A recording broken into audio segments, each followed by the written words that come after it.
In a galaxy where humans are considered the weakest species, where dragonborn nobility rules vast empires with fire and claw, one simple act of kindness from a struggling mechanic will reshape the balance of power across star systems. Marcus Chen fixes broken ships for scraps in the forgotten corners of New Terra Station, barely earning enough to keep his tiny workshop running. He's nobody special, just another human trying to survive in a universe that sees his kind as fragile, short-lived, and utterly unremarkable. But, when two mysterious young women seek shelter in his shop during a violent storm, soaked and shivering with nowhere else to go, Marcus doesn't hesitate. He offers them warmth, food, and safety without asking questions. He has no idea that beneath their human appearance lie the hearts of dragons. He doesn't know that their father commands fleets that could turn entire worlds to ash. What happens when the most powerful being in the galaxy discovers that a poor human mechanic treated his daughters with more kindness than nobles who've spent centuries seeking his favor? Sometimes the smallest acts of humanity echo loudest across the stars. Sometimes helping two strangers changes everything. The dragons are about to learn why humans, despite their apparent weakness, have survived and thrived among species that could crush them with a thought. And Marcus Chen is about to discover that being human, truly human, might be the rarest and most powerful thing in the universe. The rain hammered against the metal walls of Marcus Chen's workshop like angry fists. Each drop seemed to find new ways to leak through the patched roof, creating a symphony of plinks and plops as water hit various containers he'd strategically placed around his small workspace. The storm that had been threatening New Terra Station all day had finally arrived with the fury that only the outer rim worlds could produce. Marcus wiped his grease-stained hands on an equally dirty rag and stepped back from the navigation console he'd been trying to repair for 3 days.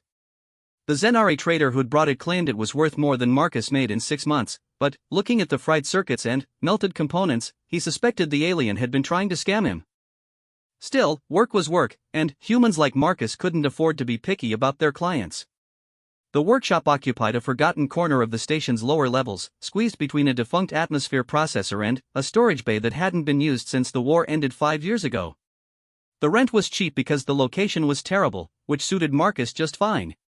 He'd inherited the space from his mentor, old Sam Rodriguez, who'd taught him everything about fixing things that other species had given up on.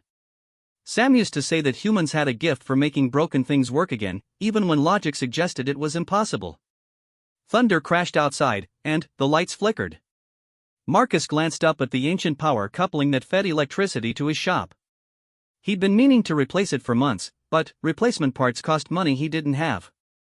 Everything in the workshop told the same story: patched, repaired, jury-rigged, and held together by determination rather than proper engineering. His workbench was a collection of mismatched surfaces welded together. His tools were a mix of human, Ulterian, and Zenari equipment that he'd modified to work together. Even his living space in the back of the shop was furnished with salvaged items he'd fixed and made functional again. The storm grew worse. Through the small, grimy window near his workbench, Marcus could see the main thoroughfare of the lower levels. Normally busy with foot traffic even at this hour, tonight it was empty except for the occasional figure hurrying through the rain.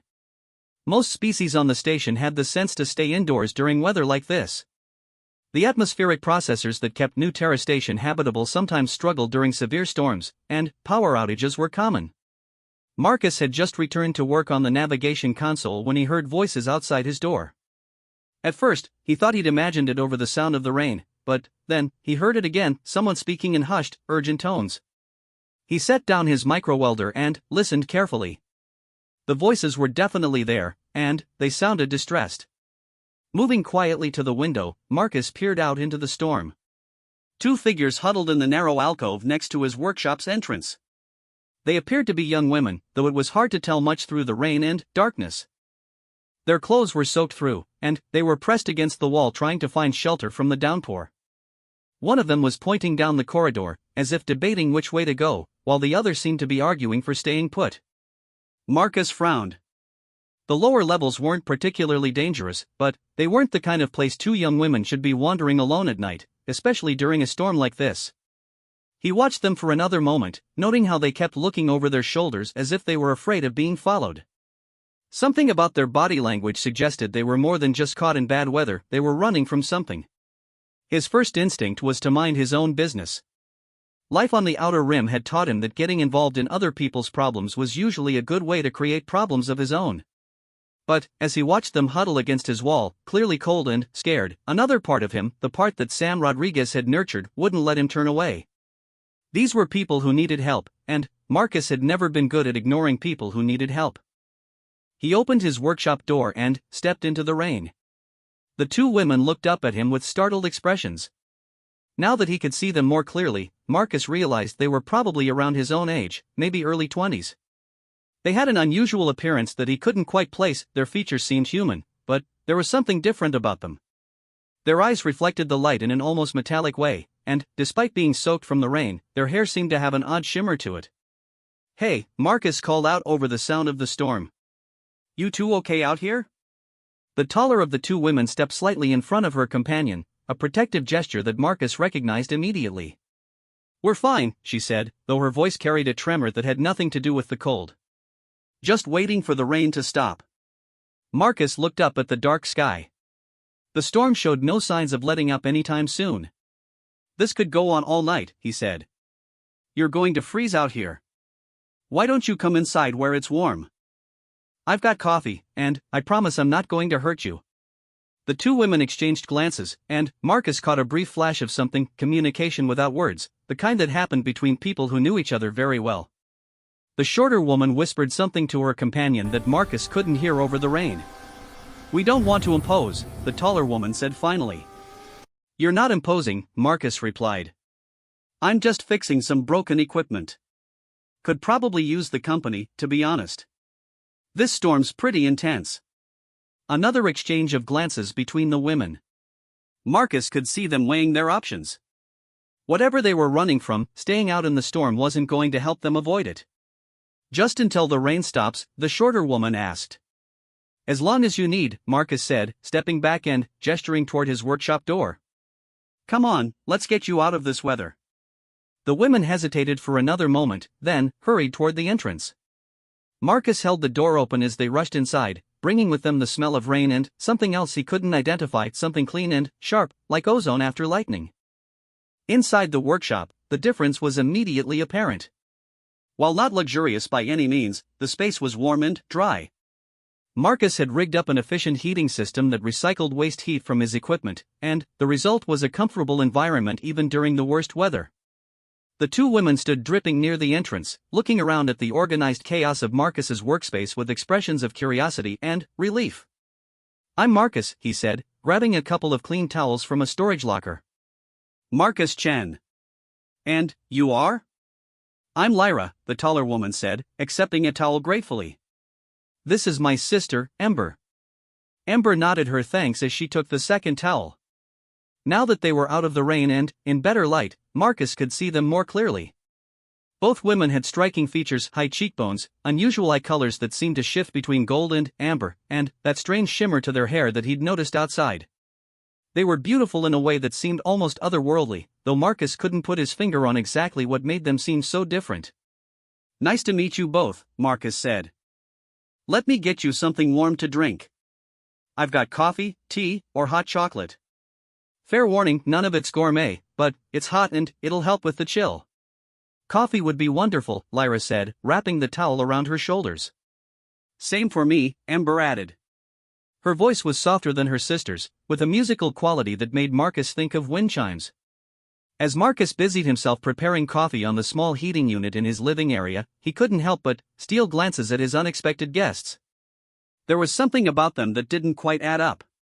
Their clothes, while soaked from the rain, appeared to be made of high-quality materials. The cut and style suggested money, not the kind of wealth that paraded itself obviously, but the quiet, understated elegance that came from real resources. Yet here they were, caught in a storm in the lower levels of the station with nowhere to go. "You two aren't from around here," Marcus observed as he handed them steaming mugs.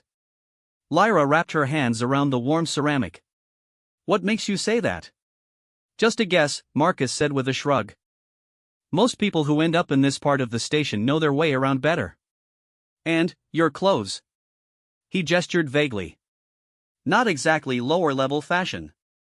Ember and Lyra exchanged another one of their wordless looks. Marcus was beginning to recognize the pattern. They were very careful about what information they shared. "We're between accommodations," Lyra said carefully. "Our transportation arrangements fell through, and we needed somewhere to wait out the storm. It was a non-answer that told Marcus absolutely nothing, but he didn't push. He'd learned long ago that people had reasons for being evasive, and those reasons were usually none of his business. Instead, he returned to his workbench and continued working on the navigation console, giving his guests space to warm up and relax. The workshop fell into a comfortable quiet broken only by the sound of the storm outside and the occasional clink of Marcus's tools. He was aware of the two women watching him work, but their attention didn't feel invasive. If anything, they seemed genuinely interested in what he was doing. "What are you working on?" Amber asked after a few minutes. Marcus looked up from the tangle of circuits. "Navigation console from a Zenari freighter. The owner claims it just stopped working, but looking at the damage, I'd say someone tried to overload it with about 3 times the data it was designed to handle. Probably trying to run multiple jump calculations simultaneously. Can you fix it?" Lyra asked. "Maybe," Marcus said, pointing to a section of melted components. "The main processing unit is fried, and I don't have an exact replacement. But I might be able to jury-rig something using parts from 2 different systems. Won't be as elegant as the original, but it should work." He went back to his delicate work, carefully removing damaged circuits. What he didn't see was the look of amazement that passed between his guests. In their world, a world he knew nothing about, technology was either perfect or discarded. The idea of making incompatible parts work together, of creating functionality from broken pieces, was not just unusual but almost unthinkable. "How long have you been a mechanic?" Amber asked. "About 8 years professionally," Marcus replied, not looking up from his work. "Started learning when I was 12, though. My mentor, Sam, always said that humans had a knack for fixing things that other species would just throw away. Said it was because we come from a world where nothing ever worked perfectly, so we got good at making do with what we had." "Your mentor sounds wise," Lyra said quietly. "He was," Marcus agreed. "Taught me that every broken thing has potential, you just have to be willing to look at it differently than everyone else." As if to prove his point, Marcus carefully installed a modified circuit board into the navigation console. The device hummed to life, displaying a series of diagnostic readouts that gradually shifted from red to amber to green. Within minutes, the console was fully functional again. "There we go," Marcus said with satisfaction. "Good as new." "Well, maybe not as good as new, but definitely functional." Lyra and Ember stared at the repaired device with expressions of wonder that seemed disproportionate to what Marcus had accomplished.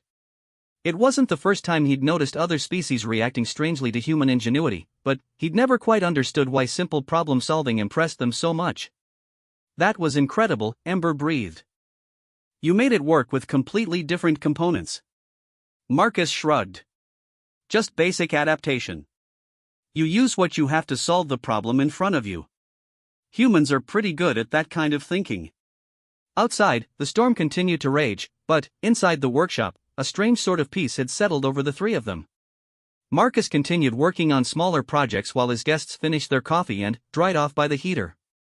The conversation flowed naturally, touching on general topics: the weather, life on the station, the various species that called New Terra home. What Marcus didn't realize was that every word he spoke, every gesture he made, every small kindness he offered was being carefully observed and remembered. Lyra and Ember weren't just taking shelter from the storm, they were learning something about humanity that no amount of political briefings or cultural studies could have taught them. They watched him work with tools that were clearly makeshift, in a workshop that was obviously struggling financially, and yet he'd offered them shelter without hesitation. He'd given them food and warmth without asking for payment or even their real names. He'd treated them with respect and kindness despite the fact that they were strangers who'd appeared on his doorstep in the middle of the night. As the hours passed, the storm began to show signs of weakening. The thunder became less frequent, and the rain against the windows shifted from a torrential downpour to a steady but manageable shower. Marcus noticed the change and glanced toward the window. "Looks like it's starting to clear up," he observed. "Still pretty wet out there, but not dangerous anymore."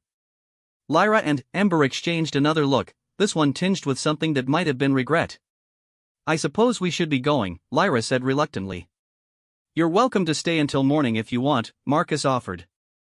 "I've got a spare sleeping area in the back, and the weather might clear up completely by then." But it was a generous offer, and both women seemed genuinely touched by it. But there was something in their expressions that suggested they couldn't accept, no matter how much they might want to. "Thank you," Amber said softly. "You've been incredibly kind, but we really should go." Marcus nodded, understanding that there were circumstances beyond their control. He'd been in similar situations himself, needing to move on regardless of personal preference or comfort. "Wait a minute," he said, moving to a storage cabinet. He pulled out a small device about the size of a communicator. "Emergency beacon," he explained, offering it to Lyra. "If you ever find yourself in trouble on the station, press this button. It'll send a signal directly to my workshop. I can't promise I'll be able to help with everything, but if you need a safe place or someone to talk to, the offer stands." Lyra took the device with careful hands, as if it were made of something precious. "You would do that for strangers?" "I'd do it for friends," Marcus said simply. "And I consider anyone who shared coffee and conversation in my workshop to be a friend." The simple statement seemed to affect both women deeply. Amber actually took a step back, her hand moving to her throat in what appeared to be an unconscious gesture. Lyra's eyes widened slightly, and, for a moment, Marcus thought he saw something flicker behind them, a brief flash of gold that was gone before he could be sure he'd really seen it. "You're a remarkable person, Marcus Chen," Lyra said quietly. "Not really," Marcus replied with a self-deprecating smile. "Just trying to get by like everyone else." But, as he watched them prepare to leave, wrapping their partially dried clothes around themselves and checking to make sure they had everything, Marcus realized that this brief encounter had affected him more than he'd expected. There had been something special about having company in his workshop, about sharing simple pleasures like hot coffee and warm conversation with people who seemed to genuinely appreciate both. Lyra paused at the door, looking back at the workshop and, then, at Marcus. "If things were different," she began, then stopped herself. "Thank you for everything. Take care of yourselves," Marcus said. "Both of you." And, with that, they were gone, disappearing into the night and the dying storm. Marcus stood in his doorway for a moment, watching the empty corridor, then closed the door and returned to his workbench. The workshop felt larger somehow with just him in it again. He finished cleaning up his tools and prepared to close down for the night, but found himself thinking about his unexpected visitors. There had been something special about them, not just their unusual appearance, but something in the way they carried themselves, the way they spoke, the way they'd reacted to simple human kindness as if it were something rare and precious. As he turned off the lights and settled into his small sleeping area, Marcus had no idea that his simple act of offering shelter to two strangers would set in motion events that would change not just his life, but the entire balance of power in their corner of the galaxy. He had no idea that the women he treated as friends were members of the most powerful family in known space, or that their father commanded resources that could remake worlds. All he knew was that for a few hours, his workshop had felt less lonely, and two people who'd needed help had found safety in his small corner of the universe. For Marcus Chen, that was enough. It was always enough. But, in the vast networks of communication that connected star systems across the galaxy, word was already beginning to spread that the daughters of Emperor Vordhak had been found safe and unharmed. And, very soon, questions would be asked about exactly where they had found shelter during their night of vulnerability. The poor human mechanic had no idea that his quiet life was about to become very complicated indeed. 3 days after the storm, Marcus had almost convinced himself that the encounter with Lyra and Amber had been a pleasant but unremarkable interruption in his routine. He'd returned to his normal schedule of repairing equipment, negotiating with difficult clients, and trying to keep his workshop running on a budget that seemed to shrink every month. The only reminder of that night was the emergency beacon he'd given away, and occasionally he caught himself wondering if they were safe, wherever they'd gone. That illusion of normalcy shattered when he opened his workshop on the morning of the 4th day to find a draconian Imperial Guard standing outside his door. Marcus had seen Imperial Guards before, of course. New Terra Station was an important trading hub, and representatives of various galactic powers occasionally passed through. But he'd never seen one up close, and certainly not one who seemed to be waiting specifically for him. The being stood nearly 8 feet tall, covered in ceremonial armor that seemed to absorb light rather than reflect it. His face was hidden behind a helm that featured the distinctive dragon wing design of the Imperial family, and the weapon at his side hummed with barely contained energy. "Marcus Chen," the guard asked, his voice carrying the distinctive harmonic undertones of the draconian species. "That's me," Marcus replied, trying to keep his voice steady. In his experience, when Imperial Guards wanted to talk to you, it usually wasn't good news. Is there something I can help you with? I am Captain Thane of the Imperial Guard, the figure said formally. I serve His Imperial Majesty Vorthak, Emperor of the Draconian Expanse. You will come with me. It wasn't a request. Marcus felt his stomach drop as several possibilities ran through his mind, none of them pleasant. Had he unknowingly repaired stolen equipment? Violated some trade regulation he'd never heard of? Been identified as a security threat by the Imperial Intelligence Network? Can you tell me what this is about? Marcus asked, though he suspected he wasn't going to get a straight answer. You will be briefed at the appropriate time, Captain Thane replied. Collect any essential personal items. We leave immediately. Marcus's mind raced.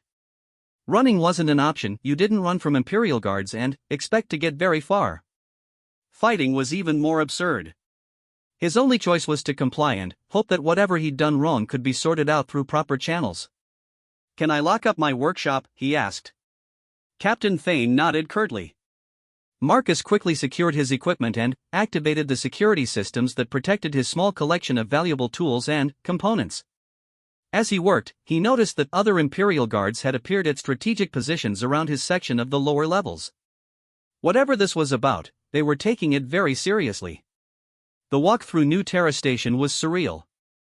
Captain Thane led the way, his presence clearing a path through crowds that normally moved with the chaotic energy of a busy trading hub. Other species stepped aside with expressions of fear or awe, depending on their relationship with the Imperial hierarchy. Marcus found himself the center of attention in a way that made his skin crawl. Whispered conversations followed in their wake, and he could feel hundreds of eyes tracking their progress.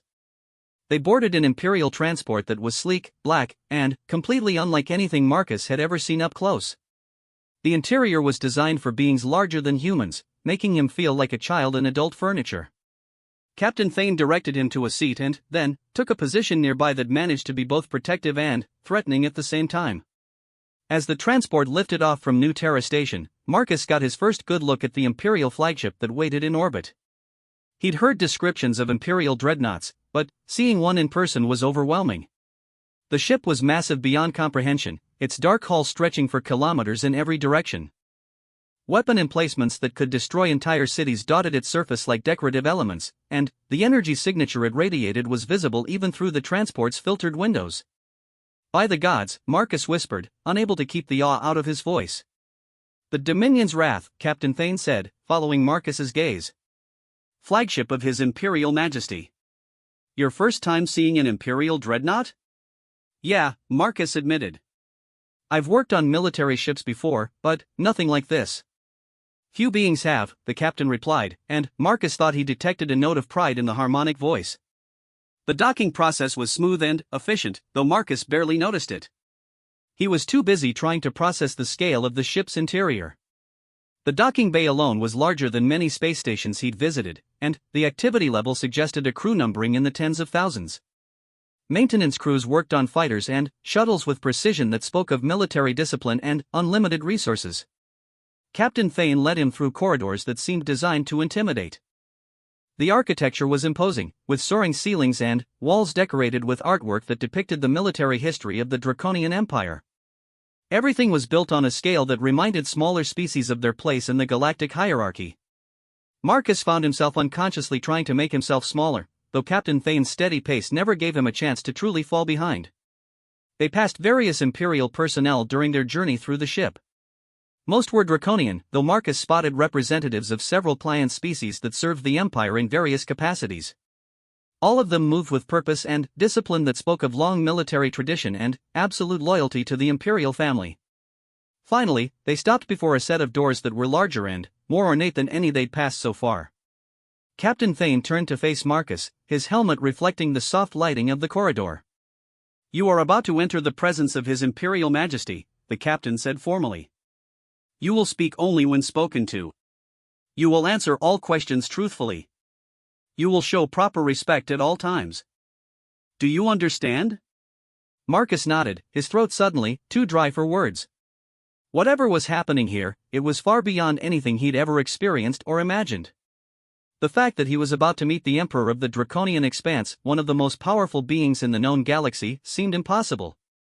The doors opened silently, revealing a chamber that took Marcus's breath away. The space was enormous, with a vaulted ceiling that disappeared into shadows above. The walls were lined with trophy weapons from conquered worlds and artifacts that spoke of a military history spanning millennia. At the far end of the room, on a raised dais, sat a throne that seemed carved from a single piece of black stone. And, on that throne sat Emperor Vorthak himself. Marcus had seen images of the Draconian Emperor before, of course. Every being in the galaxy knew what Vorthak looked like. The holographic representations were common enough in news broadcasts and political briefings. But seeing him in person was entirely different. The Emperor was massive, even by Draconian standards, his scaled hide bearing the distinctive patterns that marked him as a member of the ancient royal bloodline. His eyes glowed with an inner fire that seemed to peer directly into Marcus's soul, and the crown upon his head was wrought from metals that came from the cores of conquered worlds. But what struck Marcus most was not the Emperor's size or his obvious power, it was the intelligence in those burning eyes. This was not a simple tyrant ruling through brute force. This was a being of profound intellect and strategic thinking, someone who had built and maintained an empire spanning dozens of star systems through a combination of military might and political genius. "Approach," Emperor Vorthak commanded, his voice carrying harmonics that seemed to resonate in Marcus's bones. Marcus walked forward on unsteady legs, stopping at what he hoped was an appropriate distance from the throne. He'd never learned the proper protocol for addressing galactic emperors, and he desperately hoped he wouldn't accidentally commit some offense that would result in his immediate execution. "You are Marcus Chen," the Emperor stated. "Yes, Your Majesty," Marcus replied, his voice barely above a whisper. "3 nights ago, during the storm on New Terra Station, you provided shelter to 2 young women," Vorthak continued. "You offered them warmth, food, and safety without asking for compensation or identification." Marcus felt his heart stop. Suddenly, everything made sense in the worst possible way. Lyra and Ember hadn't been random travelers caught in a storm. They were connected to the imperial family somehow, and he'd unwittingly become involved in palace politics that could get him killed. His mind raced through the conversation that night, trying to remember if he'd said or done anything that could be construed as inappropriate or threatening. "I did," Marcus admitted, seeing no point in denial. "They needed help." "Yes," the Emperor said, rising from his throne. The movement was fluid and powerful, like a predator deciding whether to strike. "They needed help, and you provided it. Without hesitation. Without question. Without thought of reward." Emperor Vorthak began walking down from the dais, each step echoing in the vast chamber. As he drew closer, Marcus could see details that the distance had hidden: old scars that spoke of personal combat, jewelry that incorporated gems from a dozen different worlds, and, most importantly, an expression that seemed to combine fierce pride with something that might have been gratitude. "Do you know who those young women were?" the Emperor asked, stopping directly in front of Marcus. "I'm beginning to suspect they weren't just travelers," Marcus said carefully. "They were my daughters," Vorthak said simply. "Princess Lyra and Princess Ember, heirs to the Draconian throne, targets of an assassination attempt that forced them to flee their transport and seek shelter wherever they could find it." Marcus felt the blood drain from his face. He'd offered coffee to imperial princesses. He'd given them towels and let them warm themselves by his heater. He'd treated the daughters of the most powerful being in the galaxy like they were ordinary people who needed help. "Your Majesty, I had no idea," Marcus began. "Of course you didn't," the Emperor interrupted. "And that, Marcus Chen, is exactly the point." Vorthak began pacing, a movement that reminded Marcus uncomfortably of a dragon considering its prey. But the Emperor's expression wasn't predatory, it was thoughtful, as if he were working through a complex problem. "For the past 70 years, Vorthak said, I have received the allegiance of countless worlds. Nobles from across the galaxy have sworn their loyalty to my house. I have been offered tribute that could purchase entire star systems, marriage alliances that would unite ancient bloodlines, and military support that could conquer unconquered worlds." The Emperor stopped pacing and looked directly at Marcus. "And, in all that time, with all those offers of service and loyalty, do you know what no one has ever offered me?" Marcus shook his head, not trusting his voice. "Kindness," Vorthak said softly. "Simple, uncalculated kindness offered to those in need without thought of reward or political advantage." The implications of the statement hung in the air between them. Marcus began to understand that this encounter was about more than just thanking someone who'd helped imperial princesses. This was about something larger and more complex than he'd initially realized. "When my daughters returned from their ordeal, the Emperor continued, they spoke of many things. They told me about the assassination attempt, about their escape, about the storm that drove them to seek shelter. But, most of all, they spoke about a human mechanic who treated them not as princesses or political assets, but as people who needed help. Vorthak moved to a section of the wall where various weapons were displayed as trophies from conquered worlds and defeated enemies. He touched one of them absently, as if lost in memory. Lyra told me about your workshop, he said. She described the care you put into repairing broken things, the way you made incompatible parts work together, the pride you took in solving problems that others had given up on. She said you spoke of your mentor's belief that humans have a gift for fixing things that other species would discard. The Emperor turned back to Marcus, and there was something new in his expression, a kind of respect that seemed incongruous coming from someone who commanded fleets and ruled worlds. Amber told me about the emergency beacon you gave them, Vorthak continued. A device that would summon help if they were ever in danger again. You offered this to strangers, with no guarantee that you would ever see them again or receive any benefit from the gesture. Marcus shifted uncomfortably. The kindnesses the Emperor was describing seemed so small, so basic, that having them analyzed this way felt strange. They were cold and scared, Marcus said simply. Anyone would have done the same thing. No, Vorthak replied firmly. Anyone would not have done the same thing. Most beings, faced with strangers in distress, would have found reasons not to get involved. They would have worried about the inconvenience, the potential danger, the possibility that helping might bring unwanted complications into their lives. The Emperor gestured toward the vast chamber around them. I rule through strength, Marcus Chen. My empire exists because those who oppose me fear the consequences of their opposition. That is the nature of power, it functions through calculation, through the careful balancing of threats and rewards. Vorthak paused, studying Marcus's face as if trying to gauge his reaction to what came next. But, what you showed my daughters was something different, the Emperor continued. You demonstrated something that cannot be commanded or purchased or negotiated. You showed them humanity in its truest form, the willingness to help others simply because it is the right thing to do. Marcus felt overwhelmed by the weight of the Emperor's attention and the implications of what he was saying. This wasn't just about one night of shelter during a storm. This was about fundamental differences in how various species approached the concept of helping others. I've been thinking about what my daughters told me, Vorthak said, returning to his throne but remaining standing. About humans and your approach to problem solving, about your ability to find solutions where others see only broken things.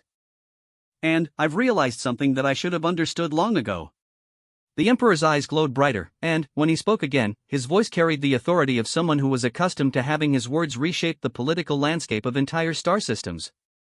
Strength alone is not enough to build something that lasts, Vorthak said. Power without wisdom becomes tyranny. Military might without moral foundation becomes oppression. I have built an empire, but empires built only on fear and force eventually crumble. Marcus was beginning to sense that this conversation was moving in a direction he couldn't have anticipated. The Emperor wasn't just expressing gratitude for help given to his daughters. He was working through some larger realization that had implications beyond anything Marcus could fully grasp. Your species has something that mine has lost, Vorthak continued. You have retained the ability to see individuals rather than just political entities. You have preserved the instinct to help those in need without calculating the potential benefits of that help. You have maintained your humanity in a galaxy that often seems designed to crush such idealistic impulses. The Emperor finally sat down on his throne, but his posture suggested someone who had reached a decision rather than someone settling in for a long conversation. I am going to offer you something that I have never offered to any being from any species, Vorthak said formally. I am going to offer you a choice. Marcus felt his heart rate increase.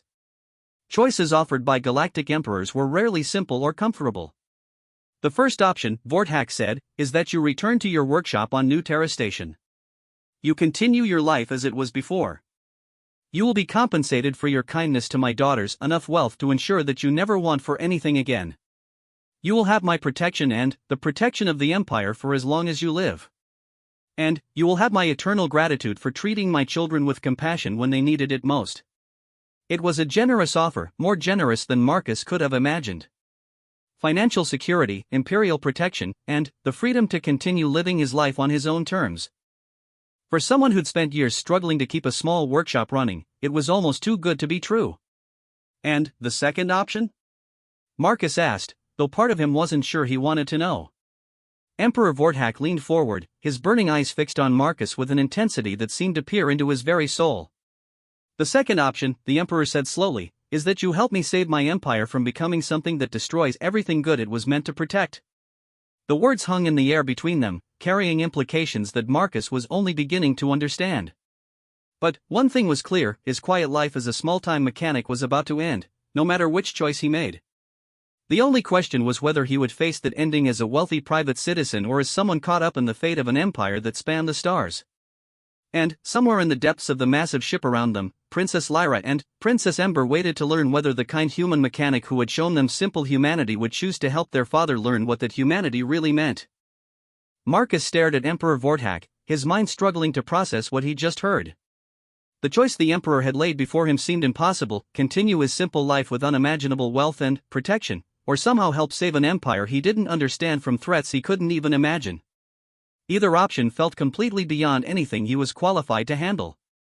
I don't understand, Marcus said finally. How could someone like me help save your empire? I fix broken equipment for a living. I don't know anything about politics or military strategy or ruling star systems. Emperor Vorthak's expression shifted, and, for a moment, Marcus caught a glimpse of something that might have been vulnerability behind the imperial authority. The Emperor rose from his throne again, but this time his movements seemed less intimidating and more like someone wrestling with a difficult decision. Come with me, Vorthak said. There are things you need to see before you can make an informed choice. The Emperor led Marcus out of the throne room through a different set of doors than the ones he'd entered through. These opened onto a corridor that was smaller and less imposing than the main thoroughfares of the ship, though it was still designed on a scale that reminded Marcus of his relative insignificance. They walked in silence for several minutes, passing various chambers and meeting rooms that hummed with the activity of running a galactic empire. Eventually, they arrived at what appeared to be an observation deck. The far wall was transparent aluminum that provided a stunning view of the space around the flagship. Marcus could see New Terra Station in the distance, along with dozens of other ships that made up the Imperial fleet. The sight was both beautiful and terrifying, a display of power that could reshape the political map of the galaxy with a single command. What do you see when you look at this? Emperor Vorthak asked, gesturing toward the view of the fleet. Marcus considered the question carefully. Military strength. Order. The ability to enforce your will across multiple star systems. Yes, the Emperor agreed. All of that is accurate. But what else do you see? Marcus looked again, trying to understand what Vorthak wanted him to notice. The ships were positioned with mathematical precision, their formations speaking of military discipline and strategic thinking. Everything suggested power and control exercised with careful thought and planning. I see organization, Marcus said slowly. Systems working together efficiently. Purpose. Good, Vorthak said. Now let me show you something else. The Emperor activated a control panel, and the transparent wall shifted to display what appeared to be surveillance footage from various worlds throughout the Draconian Empire. Marcus watched scenes of daily life on different planets, markets bustling with activity, construction projects that span continents, trade ships moving between orbital platforms. This is what my empire looks like to most of its citizens, Vorthak explained. Prosperity, security, order. The benefits of belonging to something larger and more stable than individual worlds could achieve on their own. The scenes were impressive. Marcus could see that life within the Empire offered advantages that many species had never known: advanced technology, protected trade routes, and the kind of large-scale infrastructure projects that required coordination across multiple star systems. But there's something missing from this picture, the Emperor continued, and his voice carried a note of sadness that seemed incongruous coming from someone who commanded such vast resources. Something that I didn't understand was missing until my daughters came home and told me about their night in your workshop. The display shifted again, this time showing what appeared to be footage from Imperial administrative centers. Marcus watched as various alien dignitaries presented themselves before Draconian officials, offering tribute or requesting trade agreements. The interactions were formal and efficient, but there was something cold about them, a mechanical quality that reduced complex relationships to simple transactions. Every being who approaches my empire comes with an agenda, Vorthak said quietly. They seek trade advantages or military protection or political alliances. They calculate the benefits of association with us, weigh the costs against potential rewards, and make decisions based on what serves their own interests. Marcus began to understand where this was leading, though the implications were staggering. That includes my own nobles, the Emperor continued. My admirals and governors and advisors, they serve me because I represent their path to power and influence. Their loyalty is real, but it's based on mutual benefit rather than anything more personal. The Emperor turned away from the display to face Marcus directly. Do you know what it's like to live your entire life surrounded by people who see you primarily as a means to advance their own goals? The question was asked quietly, without the imperial authority that had characterized most of their conversation. For a moment, Marcus glimpsed the person behind the crown, someone who wielded incredible power but paid a price in personal isolation that most beings could never understand. I can't imagine, Marcus admitted. My daughters told me about the way you spoke to them, Vorthak said. Not as political entities or potential assets, but as individuals who had names and feelings and needs that mattered for their own sake. They said you asked about their comfort and safety without any ulterior motive, that you offered help without trying to negotiate terms or extract promises of future benefit. The Emperor moved to another section of the observation deck, where additional displays showed various imperial colonies and trading posts. I've been thinking about that conversation ever since they described it to me. And I've realized that in 7 decades of ruling this empire, I can count on one hand the number of times someone has approached me with genuine personal concern rather than political calculation. Marcus felt the weight of what the Emperor was sharing with him. This wasn't just about gratitude for helping the imperial princesses, this was about the fundamental loneliness of absolute power and the realization that something important had been lost in the process of building an empire. The problem, Vorthak continued, is that an empire built entirely on calculated self-interest is inherently unstable. When loyalty is based only on mutual benefit, that loyalty disappears the moment the benefits no longer seem adequate. When relationships are purely transactional, they can be dissolved whenever someone finds better terms elsewhere. The Emperor activated another display, this one showing star charts that mapped the current boundaries of the Draconian Empire. Marcus could see that it was vast, but he could also see areas where the borders seemed less secure, systems that were marked with symbols he didn't recognize. Over the past decade, I've watched several client worlds quietly distance themselves from the Empire, Vorthak explained. Not through open rebellion that would bring immediate military response. Instead, they found subtle ways to reduce their dependence on us, to strengthen ties with other powers, to position themselves for eventual independence. Marcus studied the star charts, beginning to see the pattern the Emperor was describing. They're hedging their bets. Exactly, Vorthak agreed. They're preparing for a future where association with my empire is no longer the most attractive option available to them. And I've realized that my response to this challenge has been exactly what they expected: more pressure, stronger enforcement, increased military presence. The implications were becoming clearer to Marcus. An empire that relied entirely on fear and, forced to maintain loyalty, was trapped in an escalating cycle. More resistance led to more oppression, which created more resistance, until eventually something had to break. But, you think there's a different approach, Marcus said. I think there has to be, Vorthak replied. Because the alternative is watching everything I've built slowly crumble, or turning the empire into something so oppressive that it destroys the very thing it was meant to protect. The Emperor moved to the central console of the observation deck and activated what appeared to be a comprehensive strategic analysis. Data flowed across multiple displays: economic indicators, military deployments, diplomatic reports, intelligence assessments from across the empire. My military advisors tell me that the solution is to demonstrate strength more clearly, Vorthak said. Show potential rebels that the cost of defiance is too high to contemplate. My economic advisors suggest adjusting the terms of our trade agreements to make independence less attractive. My intelligence services recommend more comprehensive monitoring of potentially disloyal populations. Marcus could see where this was leading, and it wasn't anywhere good. But none of those solutions address the underlying problem. No, they don't, the Emperor agreed. They all assume that the only way to maintain an empire is through the application of pressure: economic, military, or political. They're all based on the idea that loyalty can only be secured through a careful balance of rewards and punishments. Vorthak turned off the displays and moved back to the observation windows. In the distance, Marcus could see the lights of New Terra Station, where his small workshop sat empty and waiting for his return. The sight of it reminded him of his normal life, of the simple problems he usually dealt with and the straightforward solutions that his work required. What my daughters described to me was something completely different, the Emperor continued. They told me about someone who helped them not because he calculated that helping them would benefit him, but because he recognized that they needed help and had the resources to provide it. They described genuine concern for their well-being, offered without conditions or expectations of reciprocity. Marcus was beginning to understand the connection the Emperor was making between that night in his workshop and the larger challenges facing the Empire, though the scale of it still seemed overwhelming. You think that approach could work on an imperial scale? Marcus asked.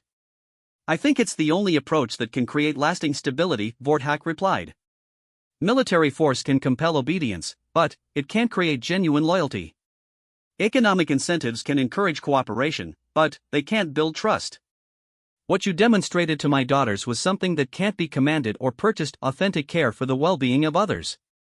The Emperor faced Marcus again, and his expression carried the weight of decisions that would affect billions of lives across dozens of star systems. I want to transform this empire from something that rules through fear into something that leads through genuine partnership, Vorthak said. I want to build relationships with our client worlds that are based on mutual respect and shared benefit rather than simple dominance. I want to create a system where loyalty is earned through demonstrated care for the well-being of all citizens, not just enforced through superior military capability. It was an ambitious vision, the kind of transformation that would require fundamental changes in how galactic politics worked. Marcus could see the appeal of it, but he could also see the enormous challenges it would face. That sounds almost impossible, Marcus said honestly. It probably is impossible using traditional diplomatic and military approaches, Vorthak agreed. Which is why I need someone who doesn't think in those terms. I need someone who approaches problems the way you approach two strangers caught in a storm, by focusing on what they need rather than what you can get from them. Marcus felt the weight of what the Emperor was asking him to consider. This wasn't just about leaving his comfortable, simple life to work for the imperial government. This was about helping to reimagine how an entire empire functioned, about finding ways to apply basic human decency on a scale that spans star systems. I still don't understand what you want me to do specifically, Marcus said. I want you to help me learn how to build relationships instead of just enforcing compliance, Vorthak replied. I want you to show me how to approach our client worlds the way you approached my daughters, by asking what they need and figuring out how to provide it, rather than simply demanding what we want and enforcing those demands through superior power. The Emperor gestured toward the star charts that were still visible on one of the displays. I want you to help me turn an empire built on calculation into a confederation built on cooperation. And I want you to do it by teaching my people how to recognize and respond to genuine human need, the same way you did when you opened your door to two frightened strangers. Marcus stared out at the Imperial fleet, trying to imagine what it would mean to transform all that organized power into something dedicated to helping rather than simply dominating. It seemed like the kind of challenge that could consume a lifetime and still not be fully accomplished. Why do you think I could help with something like that? Marcus asked. Because you've already demonstrated that you know how to do it, Vorthak replied simply. You took a situation where you had all the power, two strangers who needed help that only you could provide, and you used that power to improve their situation rather than to extract concessions from them. That's exactly the kind of thinking I need to apply on a galactic scale. The conversation was interrupted by the arrival of Captain Thane, who approached with the respectful but urgent bearing of someone bringing important news. Your Majesty, the captain said, Princess Lyra and Princess Ember have requested permission to join this conversation. They say they have information that may be relevant to the decisions being discussed. Vorthak looked at Marcus, as if gauging his reaction to this development. Would you be willing to speak with them again? I think their perspective on these matters might be valuable. Marcus nodded, curious to see how Lyra and Ember had processed their experience in his workshop and what insights they might offer about the larger questions their father was wrestling with. Send them in, the Emperor commanded. As they waited for the princesses to arrive, Marcus found himself thinking about the choice that still lay before him. The safe option would be to accept the Emperor's generous compensation and return to his normal life. But, as he looked out at the vast fleet and considered the scope of what Vorthak was trying to accomplish, he realized that safety might not be the most important consideration. Sometimes, the most broken things were the ones most worth fixing. And if there was even a small chance that his simple, human approach to solving problems could help transform an empire into something better, then maybe that was worth the risk of leaving his comfortable workshop behind. The doors opened, and Lyra and Ember entered the observation deck. Seeing them again brought back memories of that stormy night, but now Marcus understood the true significance of the shelter he'd provided. As they approached, he could see in their expressions the same genuine warmth they'd shown in his workshop, despite knowing now who they really were. The conversation that followed would determine not just Marcus's future, but the direction of an empire that touched billions of lives across the stars. Princess Lyra and Princess Ember entered the observation deck with the same grace Marcus remembered from that night in his workshop, but now he could see the additional layers of their bearing, the unconscious authority that came from being raised to eventually rule star systems, the careful way they moved that spoke of extensive training in both diplomacy and combat. Yet when they looked at him, their expressions held the same warmth they'd shown when they were just two strangers grateful for shelter from a storm. "Marcus," Lyra said, her voice carrying genuine pleasure at seeing him again. "We weren't sure if we'd have the chance to properly thank you for what you did for us." "You already thanked me," Marcus replied. "I was just glad I could help." "That's exactly what we wanted to talk about," Ember said, moving to stand beside her father. "The way you helped us, and what it taught us about ourselves and our empire." Emperor Vorthak gestured for everyone to gather around the central console, where the star charts and economic data were still displayed. "I've been explaining to Marcus the challenges we face in maintaining stability across the empire, and the possibility of transforming our approach from dominance to genuine partnership. I believe your insights about his methods could be valuable in this discussion." Lyra activated a section of the display that Marcus hadn't seen before. It showed detailed analyses of various imperial colonies and client worlds' economic indicators, satisfaction surveys, reports from planetary governors, and what appeared to be intelligence assessments about potential unrest. "After we returned from our time on New Terra Station," Lyra began, "we started looking at our empire differently. We began asking questions we'd never thought to ask before." "What kind of questions?" Marcus asked. "Questions about what our citizens actually need versus what we assume they need," Ember replied. "Questions about whether our solutions to problems are actually solving those problems or just making them less visible. Questions about the difference between compliance and genuine satisfaction." Lyra highlighted several data points on the display. "Take the Aldrani system, for example. It's been part of our empire for 30 years. All the official reports indicate that it's stable, prosperous, and loyal. Tax collection is efficient, trade quotas are met consistently, and there have been no incidents of civil unrest." "Sounds like a success story," Marcus observed. "That's what we thought too," Ember said. "Until we started digging deeper into what those statistics actually meant for the people living there." The display shifted to show more detailed information about Aldrani society. Marcus could see population demographics, employment patterns, migration statistics, and what appeared to be sociological analyses of community structures. "The Aldrani have a traditional social structure based on extended family groups," Lyra explained. "For thousands of years, their communities were organized around these kinship networks, with collective decision-making and shared resources. It was inefficient by our standards, but it provided social stability and individual security. When we incorporated Aldrani into the empire," Ember continued, "we introduced more efficient administrative structures. Individual rather than collective taxation, standardized employment practices, centralized rather than community-based resource allocation. From an economic perspective, it was a dramatic improvement." Marcus was beginning to see where this was leading. But it disrupted their traditional social structures. "Exactly," Lyra confirmed. "The new systems were more efficient, but they undermined the community networks that the Aldrani depended on for emotional and social support. People became more productive as individual workers, but less secure as members of their communities." Emperor Vorthak moved closer to the display, his expression thoughtful. "The result was a population that was technically more prosperous but fundamentally less satisfied with their lives. They complied with our systems because they had to, but they never embraced them because those systems didn't address their real needs." "How did you figure this out?" Marcus asked. "We started asking different questions," Ember said. "Instead of just measuring economic output and political compliance, we began trying to understand what the Aldrani people actually valued and what they felt was missing from their lives under imperial rule." Lyra activated another section of the display that showed survey results and interview transcripts. When we approached them the way you approached us, with genuine concern for their well-being rather than just focus on our own objectives, we got completely different information. Marcus studied the data, seeing patterns that reminded him of troubleshooting broken equipment. They were telling you that the system was working mechanically but failing functionally. That's a perfect way to put it, Vorthak said, and Marcus could hear genuine appreciation in the Emperor's voice. The Imperial systems were functioning as designed, but they weren't actually serving the needs of the people they were supposed to help. So what did you do about it? Marcus asked. We experimented, Lyra said. We worked with the Eldrani leadership to develop hybrid approaches that maintained Imperial standards for things like taxation and trade, but restored some of their traditional community structures for social organization and local decision-making.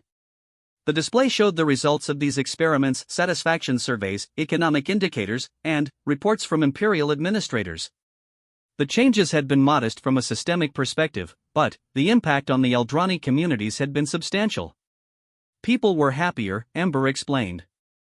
They felt more secure, more connected to their communities, more invested in the success of the Imperial systems because those systems no longer felt like foreign impositions. And economically? Marcus asked, knowing that any solution would have to work on multiple levels to be sustainable. Productivity actually increased, Vorthak said, and there was satisfaction in his voice. When people feel secure and valued, they work more effectively.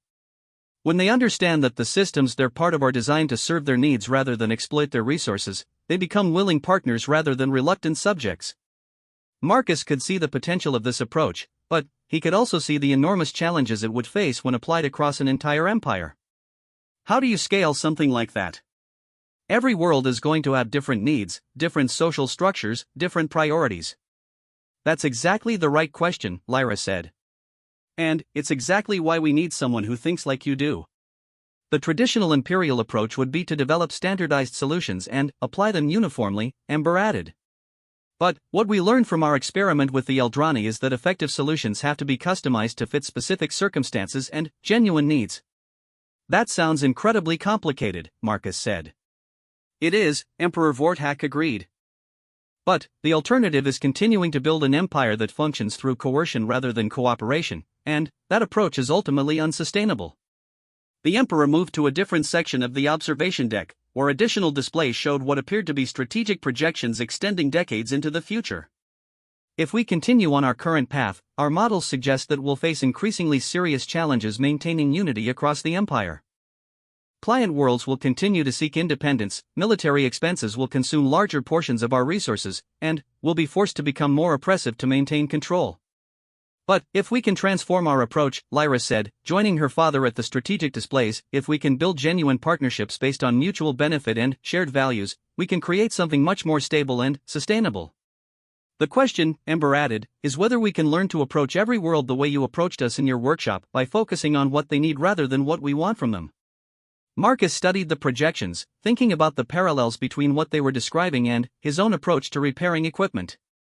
When I'm fixing something that's broken, the first thing I do is try to understand how it's supposed to work, what its actual purpose is, and what's preventing it from fulfilling that purpose. Yes, Vorthak said immediately. That's exactly the kind of thinking we need. Then, I look for ways to restore function without necessarily returning to the original design, Marcus continued. Sometimes the best solution is to modify the system to work better under current conditions rather than trying to force it back into its original configuration. That's what we did with the Eldrani, Lyra said excitedly. We didn't try to restore their pre-imperial social structures completely, but we found ways to incorporate the elements that served their real needs while maintaining the benefits of imperial membership. Marcus was beginning to see how his problem-solving approach might apply to the challenges facing the Empire, though the scale still seemed overwhelming. You're talking about diagnosing and treating problems across dozens of star systems, each with its own unique circumstances and needs. Which is why we need a systematic approach, Emperor Vorthak said. We need to develop methods for understanding what different worlds actually need, rather than just assuming that what works for us will work for them. We need to create systems that can adapt to local conditions while maintaining overall coherence and stability. And we need to do it in a way that demonstrates genuine care for the well-being of our citizens, Ember added. Not just because it's strategically effective, but because it's the right thing to do. Marcus found himself thinking about Sam Rodriguez and the lessons his mentor had taught him about fixing things that other people had given up on. The key was patience, careful observation, and willingness to try unconventional solutions when conventional approaches didn't work. It would be a long-term project, Marcus said slowly. Years or maybe decades to really transform how the Empire functions. The most important changes always take time, Vorthak replied. But the alternative is watching everything we've built slowly decay, or turning it into something that contradicts everything we originally hoped to achieve. What exactly would my role be in all of this? Marcus asked. Advisory, initially, Lyra said. We need someone who can help us develop new approaches to understanding and addressing the needs of our various worlds. Someone who can teach our administrators and governors to think beyond traditional political and military solutions. Eventually, Ember added, we'd want you to help establish training programs that could prepare a new generation of Imperial officials to work as partners rather than overseers in our client systems. And, long-term, Emperor Vorthak said, we hope you could help us create institutional structures that would make this approach sustainable even after we're no longer here to personally oversee its implementation. It was an enormous undertaking, the kind of project that could consume a lifetime and still leave important work unfinished. But, as Marcus considered the scope of what they were proposing, he realized that it was also exactly the kind of challenge that had always appealed to him, taking something that was broken and finding ways to make it work better. There would be significant resistance, Marcus pointed out. A lot of people benefit from the current system, and they're not going to be happy about changes that threaten their positions. Yes, Vorthak agreed.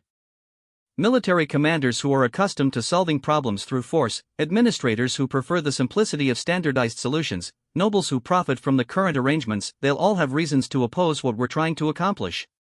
But we have advantages too, Lyra said. We have the authority to implement changes, we have successful examples like the Eldrani experiment to point to, and we have growing evidence that the current approach is ultimately unsustainable. Most importantly, Ember added, we have the opportunity to create something that would benefit everyone in the long run, even those who might initially resist the changes. Marcus looked out at the Imperial fleet, thinking about the enormous power it represented and the responsibility that came with wielding that power wisely. He thought about his small workshop on New Terra Station, about the simple satisfaction of making broken things work again, and about the possibility of applying those same principles on a scale that could affect billions of lives. If I agreed to help with this, Marcus said finally, what would happen to my workshop? Whatever you want to happen to it, Vorthak replied. If you want to maintain it as your home base, we can arrange for someone to manage it in your absence. If you want to close it permanently, we can handle that too. The choice would be entirely yours. And if this doesn't work? If we can't transform the Empire the way you're hoping? Then, we'll have tried something that was worth trying, the Emperor said simply. And, even if we don't achieve everything we hope to accomplish, we'll almost certainly achieve more than we would by continuing with approaches that we know are ultimately failing.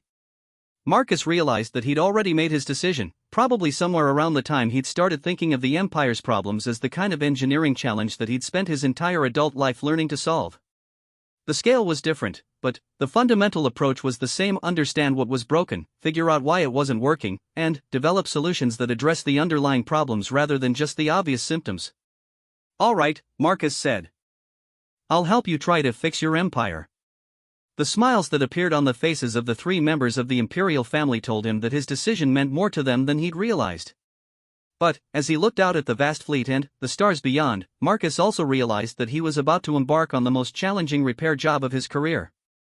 The only question now was whether his approach to fixing broken things would prove effective when applied to something as complex and powerful as an interstellar empire. But, then, again, the best way to find out if something could be repaired was to start working on it and see what happened. And, Marcus Chen had never been one to back down from a challenge that was worth attempting. 6 months later, Marcus stood in the command center of the Imperial Administrative Complex on Drakras Prime, watching as data streams flowed across dozens of displays showing the status of what had become known throughout the Empire as the New Partnership Initiative. The transformation from small-time mechanic to Imperial advisor had been surreal, but the work itself felt remarkably familiar, identifying problems, developing solutions, and implementing fixes on systems that weren't working as well as they could. The past half-year had been a whirlwind of activity. Working closely with Princess Lyra and Princess Ember, Marcus had helped develop new protocols for Imperial administrators that emphasized understanding local needs before imposing Imperial solutions. They'd established listening centers on key worlds where citizens could voice concerns and suggestions without fear of political repercussions. Most importantly, they'd created rapid response teams that could address specific problems with customized solutions rather than relying on standardized imperial procedures. How are the Corvin negotiations progressing? Emperor Vorthak asked as he entered the command center. The Emperor had changed over the past months, becoming more accessible and hands-on in his leadership style. He still commanded absolute authority, but he'd learned to wield that authority in service of partnership rather than dominance. Better than expected, Marcus replied, highlighting a section of the display that showed detailed reports from the Corvin system. Their concerns were more complex than we initially realized, but they were also more manageable once we understood what they actually needed. The Corvin situation had been one of their first major tests. The system had been showing signs of potential rebellion, reduced trade cooperation, delayed responses to Imperial communications, and intelligence reports suggesting secret negotiations with powers outside the Empire. The traditional response would have been to dispatch a fleet and remind the Corvins of the consequences of disloyalty. Instead, Marcus had suggested sending a small diplomatic team with instructions to listen rather than negotiate. What they discovered had surprised everyone, including the Corvins themselves. They weren't trying to leave the Empire, Princess Lyra said, joining the conversation as she reviewed the latest reports from the Corvin delegation. They were trying to solve a resource allocation problem that they thought the Empire couldn't or wouldn't help them with. What kind of problem? Vorthak asked. Medical supplies, Marcus explained. The Corvin population has a genetic condition that makes them vulnerable to a specific type of radiation poisoning. It's not life-threatening if treated properly, but the medication they need is expensive and difficult to manufacture in the quantities they require. They'd been trying to develop alternative trade relationships because they thought we'd consider their medical needs a drain on Imperial resources, Ember added. They were essentially planning to leave the Empire to save the Empire from having to support them. Emperor Vorthak's expression showed the kind of frustrated amazement that had become common as they uncovered similar misunderstandings throughout the Imperial bureaucracy. So they were acting against Imperial interests in order to serve what they believed were Imperial interests. Exactly, Marcus said. The solution turned out to be relatively simple once we understood the actual problem. We redirected some industrial capacity on 3 nearby worlds to manufacture the medications the Corvins need, established it as a standard Imperial medical service, and actually strengthened our trade relationships in that sector. And the cost? Vorthak asked, though his tone suggested he already knew the answer would be reasonable. Less than a tenth of what it would have cost to deploy a fleet for military intervention, Lyra replied. And, instead of creating resentment and fear, we've strengthened loyalty and demonstrated that the Empire genuinely cares about the well-being of its citizens. It was a pattern they'd seen repeated across dozens of systems over the past 6 months. Problems that had seemed like political challenges or security threats often turned out to be practical issues that could be addressed through creative problem-solving rather than traditional displays of force. Marcus moved to another section of the command center where displays showed the results of their systematic survey of Imperial worlds. We're starting to see some interesting patterns in the data. The displays showed comparative analyses of citizen satisfaction, economic productivity, and political stability across different regions of the Empire. Systems where they'd implemented the new partnership approach showed consistently better results across all categories than systems still operating under traditional Imperial administration. The most significant finding, Marcus explained, is that worlds where we've addressed specific local needs are actually contributing more to overall Imperial prosperity than they were under the old system. How is that possible? Vorthak asked, studying the economic data. When people feel secure and valued, they're more productive, Ember said. When they trust that their government is working to serve their interests, they're more willing to contribute their best efforts to shared projects. It's the same principle I used in my workshop, Marcus added. When you fix the underlying problems rather than just managing the symptoms, the whole system works more efficiently. Princess Lyra activated a new display that showed long-term projections based on their current progress. If we can maintain this approach and expand it to the remaining Imperial systems, the models suggest we could achieve unprecedented levels of stability and prosperity throughout the Empire. The projections also suggest something else, Marcus said, highlighting a different section of the analysis. We could do it while actually reducing military expenditures and administrative overhead. Emperor Vorthak studied the projections carefully. As someone who'd spent decades managing the complex logistics of Galactic Empire, he understood the significance of what he was seeing. You're telling me that treating our citizens as partners rather than subjects would make the Empire both more stable and less expensive to operate? That's what the data suggests, Marcus confirmed. Happy citizens are productive citizens. Secure communities are stable communities. People who trust their government don't.